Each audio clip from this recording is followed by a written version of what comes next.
Bear with me on the audio of this video for the first minute. I'm sorry, I didn't realize my mic was off until I started editing it. Thank you. If you're interested in trying one of the IEW themed writing programs, you're not sure where to start, you're not sure if you should go with the style and structure with videos versus the themes, All Things Fun and Fascinating is a great curriculum to start with. But when I chose it for my daughters this year, it is slightly different than some of their other themed writing programs. And that's what I want to share with you today. I want you to take a look inside. I'm going to show you what makes it slightly different from the other ones, but it is still a great program to start with. All Things Fun and Fascinating. Here we go.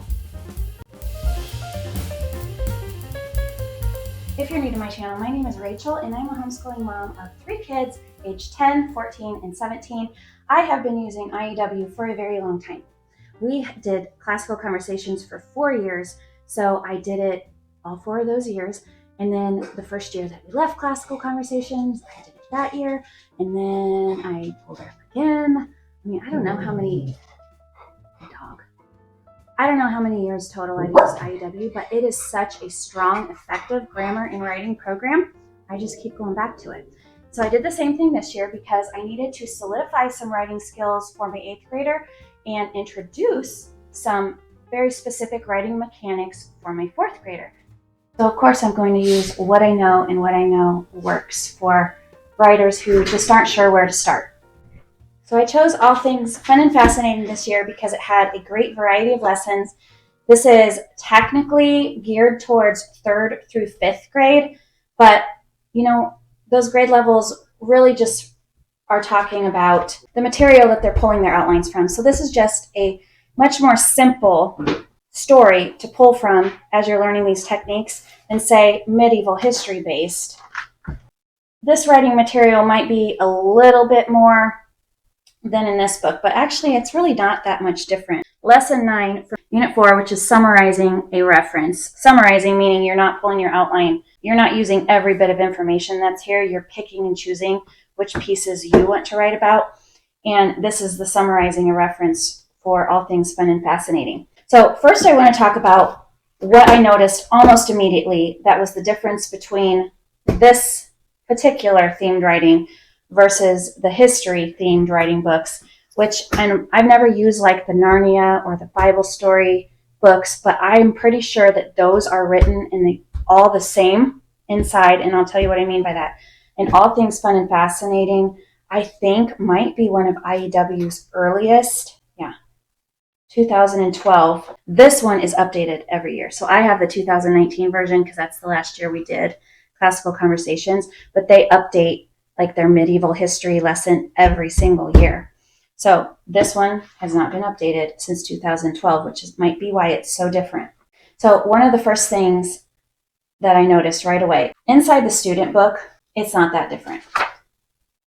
They do have their lesson, what your assignment is, so you could assign it in here, you know, this is what you're doing for day 1, day 2, day 3.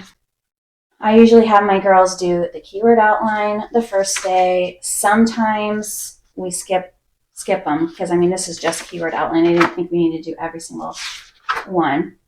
So we skipped a couple. Hey, go spell. This is a Unit 3 narrative story.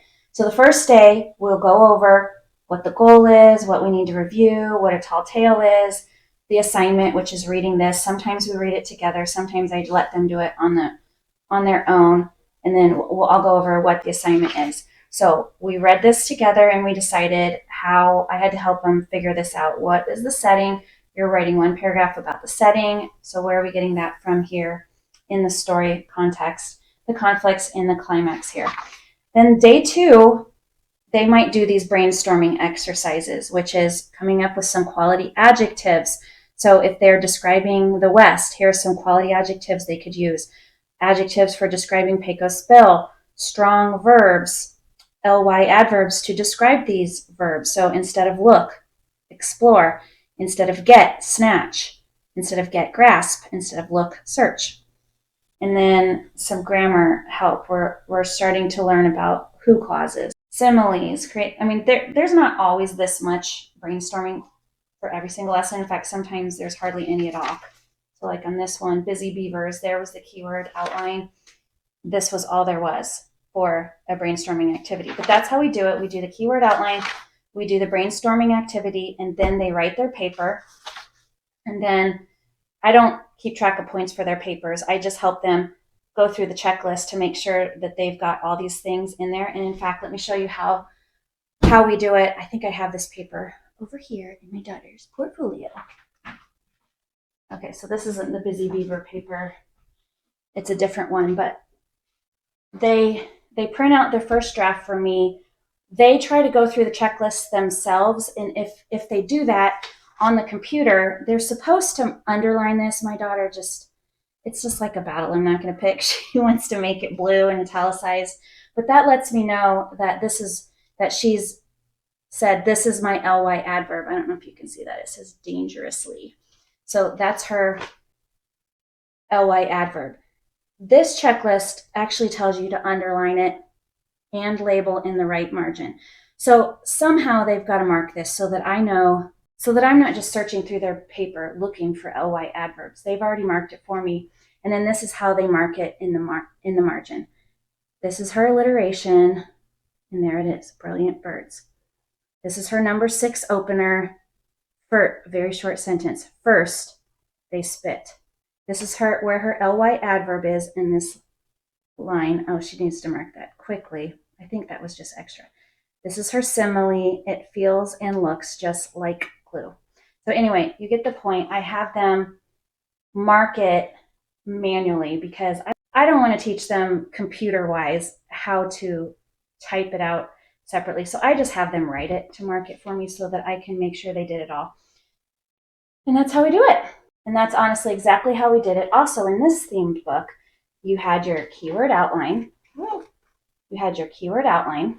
And then they have brainstorming activities here. So here we did the brainstorming activities about ly adverbs. We did not do anything else. This was an old book from when my middle child was in 4th grade, so I didn't make her do all of them. But this one also has some vocabulary practice in here. So they're very similar. All of the IEW writing lessons, even the style and structure, they're all going to be laid out pretty much exactly the same. You're going to learn the technique. If it's something that you're writing from, it's going to give you the source text. It's going to give you lines to write your keyword outline. It's going to give you brainstorming exercises, and it's going to give you the checklist of all the things you're supposed to add to your paper, and so on and so forth. If you're interested in anything IEW and you're going to try it out this year, can I ask you a favor? Please use my link that I have down in the description. I am an affiliate with IEW, and so I will earn a small commission if what I have told you is what has made you want to purchase it, right? It lets them know that I'm the one that sent you. I want them to be happy with me. Did I do a good job explaining their products? I love their products. That's why I've been using them for so many years. Here was the main difference that I saw right away, and it was in the teacher's manual. So this is the teacher's manual for all things fun and fascinating.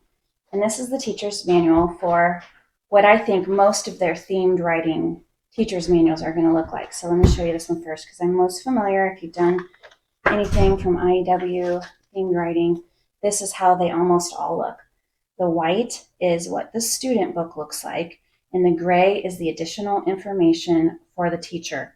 So for the teacher, it's just letting you know basic topics, what their assignments are going to be, teaching, writing, style and structure, DVDs. It's going to tell you which one you can watch in order to get help to teach this to your student.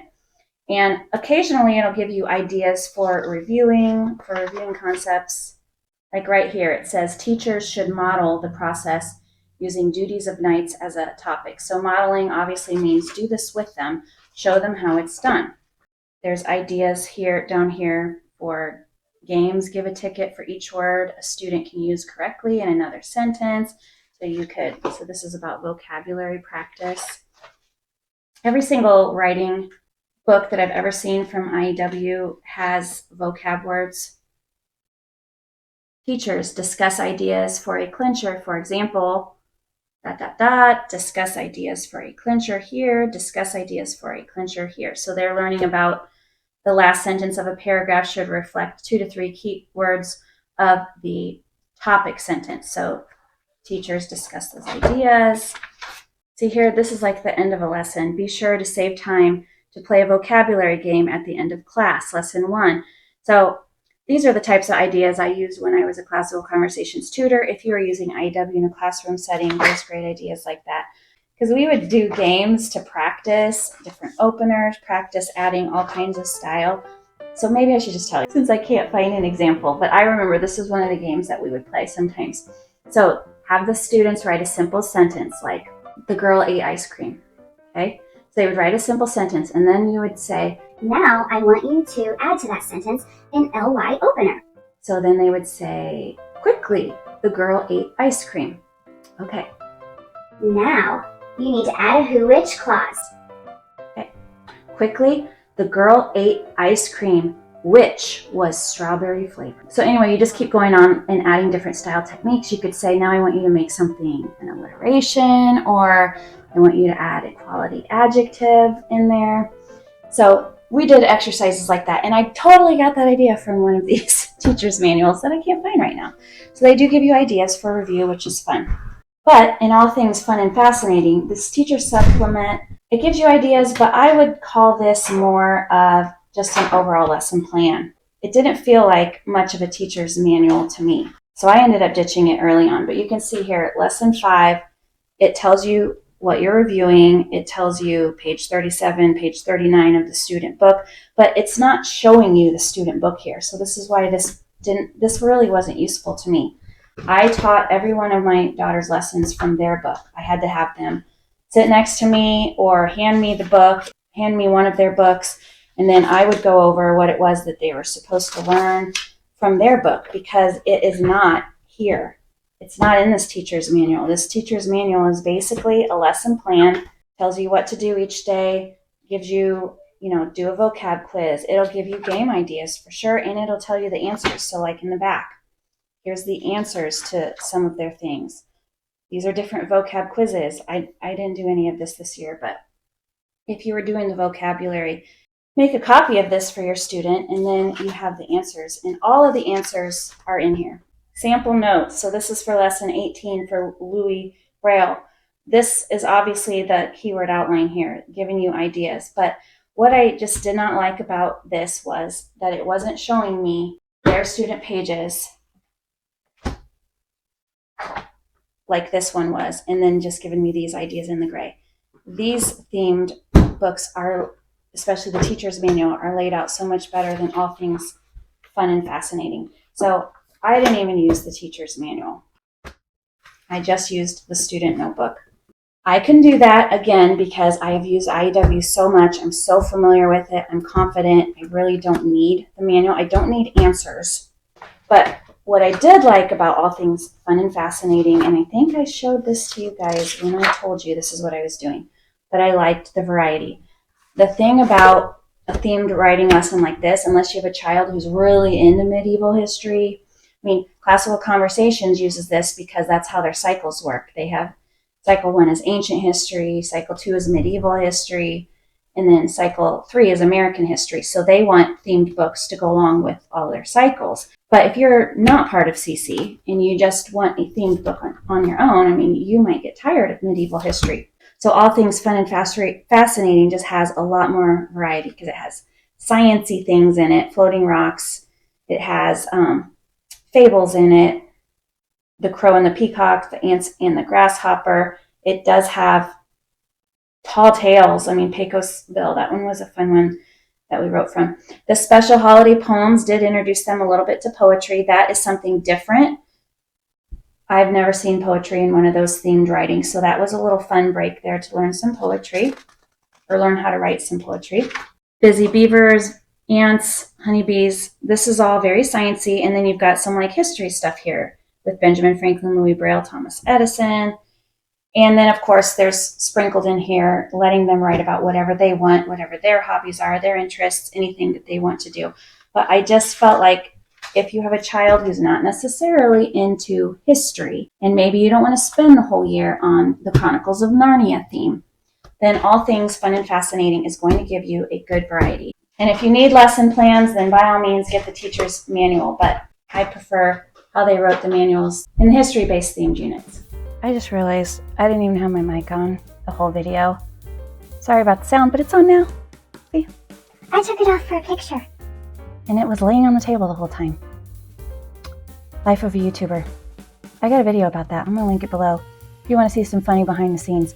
But if you've used IEW in the past, any of their writing programs, let me know in the comments below, what is your favorite? Do you prefer the style and the structure with videos?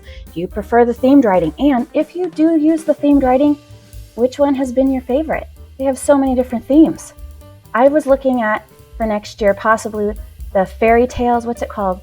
Something with fairy tales in it.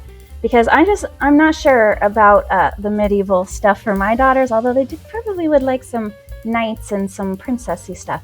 But I kind of like fairy tales. What do you like? If you are unsure about how this IEW writing, like how they teach writing, I showed you some of the differences, but I actually go into a lot of detail with how they specifically teach writing in every single one of their writing curriculums right here. Check out this video right here. And I have another one that compares the themed versus the style and structure. I'm going to throw that one up here. And check out my playlists. I have an IEW specific playlist. Anything that I've ever talked about that has to do with any of their products will be in that playlist. Everything will be linked below. Till next time, bye.